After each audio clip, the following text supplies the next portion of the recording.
Okay, mapagpalang araw sa ating lahat mga idol. Ngayon ako'y samahan ninyong muli sa aking pagluluto na chicken calderita sa sarili kong version.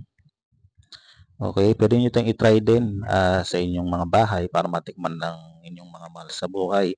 Okay, maglalagay na po tayo ng konting mantika. Yan po, hintayin lang po natin na uminit yung frying pan natin. Saka natin ipa-fried ng konti yung chicken natin. Fried lang po natin ng konti. Yan po, huwag na po natin patagalin.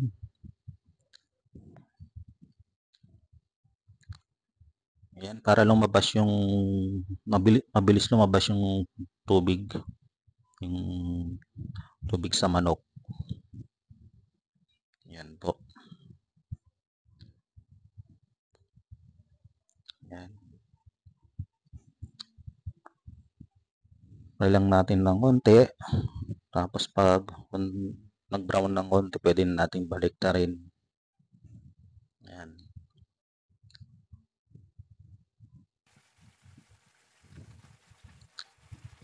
Ano po, mga idol. Try nyo yan mga idol. Napakasarap yan.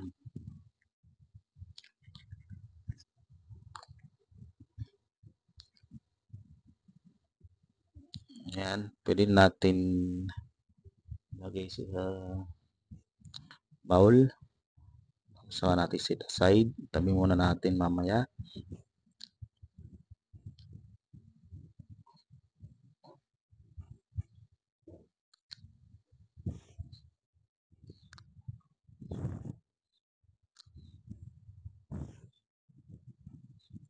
Yan po.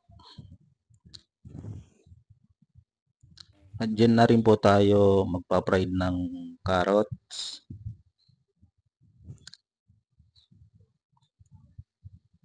Lulong na natin yung carrots tapos yung bell pepper na green.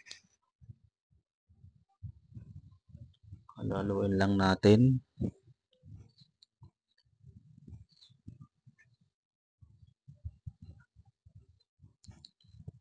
Ayan, tapos sulog natin yung patatas. Sa ibang nagluluto ng caldereta, iba rin sila kung paano sila magluto. Yan yung sarili kong version. Ayan, lagay na rin natin yung green fish.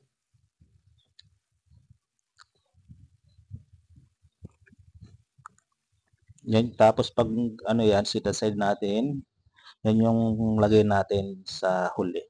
Pang pinali po yan, pagluto na po yung chicken caldereta natin. Yan po. Saka natin nuhulog na yung chopped garlic. Yan na natin igigisa ulit yung chicken natin. Tapos saka natin titimplahan. Yan, hulog na natin yung chopped onions. So natin ilalagay ulit yung chicken.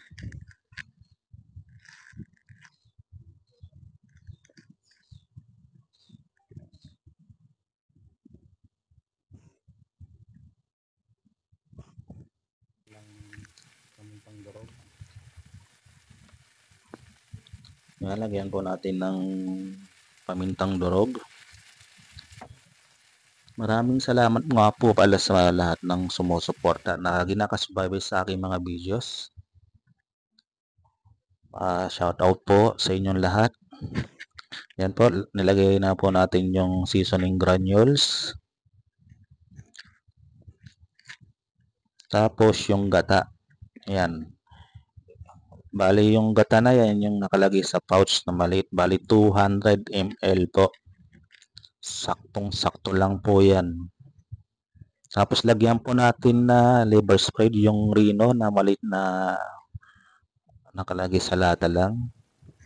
Tomato sauce. Yan, saka po natin ilalagay yung tomato sauce. Yung nasa pouch na medium size lang yun na pouch. Saktong-sakto lang po yun mga idol. Yan po ang pinagkaiba sa mga ibang calderitas. Ako naglalagay ako ng peanut butter. Napakasarap yan, promise, pag natikman nyo. Parang kalderita na parang kari-kari, ganon. Pero ano lang naman mga idol, yung konting ano lang, peanut butter ng lagay. Tapos lagay na natin yung pinride natin na gulay kanina yan. Yan po. Saka natin haluin. Ayos na yan mga idol. Goods na po yan mga idol. Napakasarap yan. Maraming salamat.